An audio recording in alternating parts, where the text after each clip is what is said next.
Tahun 2021, di sebuah kota kecil di pinggir Jakarta, kisah ini bermula. Namanya Lestari, perempuan berusia 32 tahun, berparas manis dengan senyum yang selalu tulus. Ia adalah tipikal istri idaman, setia, sabar, dan penuh cinta. Suaminya, Reza, 35 tahun, sosok pria yang di mata orang lain terlihat sempurna, ganteng, mapan, dan penuh perhatian. Namun semua itu hanya topeng. Di balik senyum manis Reza, tersembunyi rahasia kelam yang perlahan menghancurkan dunia Lestari. Pagi itu, seperti biasa, Reza mencium kening Lestari. "Sayang, aku berangkat kerja dulu ya," bisiknya sambil merapikan jas hitamnya. Lestari hanya tersenyum, membawakan bekal makan siang, seperti rutinitas mereka setiap hari. Tapi hari itu berbeda. Ada sesuatu di mata Reza yang terasa asing. Dingin, jauh. Namun, Lestari memilih percaya. Karena bukankah cinta itu butuh kepercayaan? Hari-hari berlalu. Reza semakin jarang pulang. Telepon dan pesan sering diabaikan. Setiap kali Lestari bertanya, jawabannya sama. "Aku sibuk, banyak proyek baru." Lestari mencoba bertahan, memaklumi, berdoa, berharap ini hanya fase. Namun, suatu malam, semuanya runtuh. Lestari menemukan sebuah undangan pernikahan. Di dalam laci meja kerja Reza, nama mempelai pria tertulis jelas, Reza Pratama. Sedangkan di sampingnya, tertulis nama perempuan lain, Fania Kusuma. Dunia Lestari hancur seketika. Tangannya gemetar, kepalanya berdenyut. Air mata mengalir tanpa bisa ditahan. Tanpa pikir panjang, Lestari menelepon Reza. Namun yang mengangkat justru suara perempuan, tawa kecil yang menyakitkan, dan kalimat yang menusuk jantungnya. "Maaf ya, Mbak. Reza sekarang sudah jadi milik aku." Lestari menutup telepon dengan tangan bergetar. Dadanya sesak. Namun di tengah lautan rasa sakit itu, ada bara kecil yang mulai menyala. Bara pembalasan. Bukan dengan teriakan, bukan dengan air mata, tapi dengan sesuatu yang lebih halus, lebih menusuk, dan lebih tak terlupakan. Malam itu, Lestari berdiri di depan cermin. Matanya bengkak, tapi pandangannya tajam. Ia berjanji pada dirinya sendiri. Ia akan membalas. Tapi dengan elegan. Latar belakang Reza ternyata lebih kelam dari yang ia bayangkan. Dulu, Reza adalah pria miskin dari kampung kecil. Saat bertemu Lestari yang berasal dari keluarga berada, Reza perlahan memperbaiki hidupnya. Dengan bantuan Lestari, Reza mendapatkan pekerjaannya, mobil pertamanya, bahkan reputasinya. Semua karena pengorbanan Lestari. Namun saat Reza merasa dirinya cukup, bernilai, ia mencari mangsa baru. Wanita muda, cantik, dan kaya raya. Yang bisa membawanya naik lebih tinggi. Fania, perempuan 27 tahun, anak pengusaha ternama. Cantik, muda, dan tentu saja, kaya. Semua fakta ini seperti pisau yang mengiris hati Lestari. Namun ia tidak akan membiarkan dirinya terpuruk. Malam itu, di tengah kegelapan kamar, Lestari menyusun rencana. Rencana untuk membuat Reza merasakan apa itu kehilangan. Apa itu dihancurkan perlahan. Apa itu ditikam dari dalam. Dengan senyum getir, ia berbisik pada dirinya sendiri. "Tunggu saja, Reza. Ini baru permulaan." Beberapa hari setelah menemukan undangan itu, Lestari menghilang dari radar. Tidak ada tangisan, tidak ada kemarahan, hanya keheningan yang dalam dan rencana yang matang. Ia tahu, melawan Reza secara frontal hanya akan membuang tenaga. Reza terlalu licin, terlalu piawai membalikan cerita. Dan Lestari bukan perempuan bodoh. Malam itu, di sebuah kafe kecil, Lestari bertemu dengan seorang sahabat lamanya. Namanya Dimas. Dulu, mereka hampir menjadi lebih dari teman. Tapi takdir mempertemukan Lestari dengan Reza lebih dulu. Dimas kini seorang pengacara sukses, tampan, dewasa, dan yang terpenting, dia masih menyimpan rasa.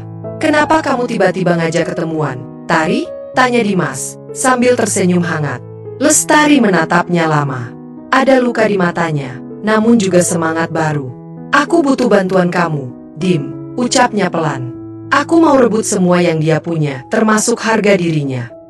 Dimas terdiam sesaat, namun kemudian mengangguk. "Apapun buat kamu." Beberapa minggu kemudian, Lestari mulai bergerak. Langkah pertamanya, membuka semua aib Reza. Semua utang tersembunyi. Semua transaksi gelap yang dilakukan menggunakan nama perusahaan Lestari. Semua foto perselingkuhan yang selama ini Lestari simpan. Dengan bantuan Dimas, Lestari mengumpulkan bukti. Satu persatu, pelan-pelan, tenang tapi menghancurkan. Saat Reza tengah sibuk mempersiapkan pesta pernikahannya, Lestari diam-diam membekukan semua rekening bersama. Mobil atas nama Lestari ditarik. Properti yang dibeli dengan nama mereka berdua disita. Reza panik, tapi ia tidak tahu dari mana badai itu datang. Yang lebih menyakitkan lagi, hari itu, 2 hari sebelum pernikahan Reza dan Fania, tersebar berita besar. Semua media lokal mengangkat skandal keuangan Reza, membuat reputasinya hancur seketika. Dari calon menantu impian, Reza berubah menjadi aib keluarga. Pihak keluarga Fania tentu saja tidak tinggal diam. Dalam sekejap, pernikahan dibatalkan. Fania memutuskan hubungan, dan keluarganya mengancam menuntut Reza atas penipuan. Reza benar-benar jatuh, lebih rendah dari sebelumnya. Tapi bagi Lestari, ini belum cukup. Di tengah kehancuran itu, Lestari tampil di hadapan Reza. Bukan sebagai istri yang menangis, bukan sebagai korban, tapi sebagai perempuan yang berdiri tegak, anggun, dingin, tak tersentuh. Mereka bertemu di sebuah restoran tempat biasa mereka merayakan ulang tahun pernikahan. Reza datang dengan wajah kusut, matanya merah, pakaiannya berantakan. Berbeda jauh dari pria sombong yang dulu ia kenal. Lestari hanya tersenyum kecil, lalu berkata dengan suara rendah namun tegas, "Aku cuma mau bilang satu hal, Za. Aku bukan perempuan yang bisa kau injak seenaknya. Terima kasih sudah membuatku sadar kamu bukan layak untuk kucintai, tapi untuk kukubur dalam kenangan burukku." Reza hanya bisa menunduk, tak mampu membela diri, tak mampu mengatakan apa-apa. Malam itu, Lestari melangkah pergi, tanpa menoleh sedikit pun. Ada air mata, tentu saja, tapi itu bukan air mata duka. Itu air mata kemenangan. Ia sadar, pembalasan terbaik bukan menghancurkan dengan tangan, tapi membuat seseorang menyaksikan dirinya sendiri runtuh, perlahan, tanpa ampun. Beberapa bulan berlalu. Nama Reza tenggelam bersama skandal yang ia buat sendiri. Perusahaannya bangkrut. Semua asetnya habis dilelang. Ia bahkan kabarnya harus bekerja serabutan untuk bertahan hidup. Sementara Lestari, dia seperti terlahir kembali. Dengan dukungan Dimas, Lestari membangun bisnis baru. Sebuah usaha konsultan manajemen yang kini mulai meroket. Tidak hanya itu, ia mulai rutin berbagi pengalaman pahitnya ke banyak komunitas perempuan. Ia mengajarkan satu hal penting. Jangan pernah menyerahkan seluruh hidupmu pada seseorang yang tidak layak. Hubungan Lestari dan Dimas pun berkembang dengan indah. Tidak terburu-buru, tidak diburu dendam masa lalu. Dimas tahu, Lestari butuh waktu, dan ia memberikannya. Setiap malam, Dimas mengantar Lestari pulang, mengajak makan malam di tempat sederhana, mendengarkan tanpa menghakimi. Ada kehangatan yang baru, sebuah cinta yang tumbuh dari luka, tapi juga dari penerimaan. Pada suatu malam, di tepi danau kecil dekat kota, Dimas akhirnya berbicara. Suaranya rendah, lembut, nyaris seperti bisikan angin. "Tari, aku tahu hatimu pernah hancur. Aku nggak mau jadi orang yang memperbaiki kamu. Aku cuma mau ada di samping kamu setiap kali kamu butuh seseorang untuk percaya lagi." Lestari menatap Dimas. Ada air di sudut matanya. Bukan karena sedih, tapi karena untuk pertama kalinya, dia merasa aman. Malam itu, tanpa banyak kata, mereka berdua tahu, kehidupan baru telah dimulai. Bukan dari dendam, bukan dari balas sakit hati, tapi dari keberanian untuk melepaskan masa lalu dan membuka pintu baru.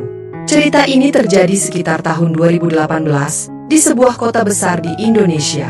Sebuah kisah nyata yang mengajarkan kita, bahwa kadang, kehilangan orang yang salah, adalah jalan untuk menemukan diri kita yang sesungguhnya. Lestari tidak lagi melihat ke belakang. Reza hanya tinggal nama yang terhapus dari hidupnya. Yang tersisa hanyalah masa depan, penuh cahaya. Dan bagi setiap perempuan yang pernah merasa dikhianati, ingatlah, luka bukan akhir dari segalanya.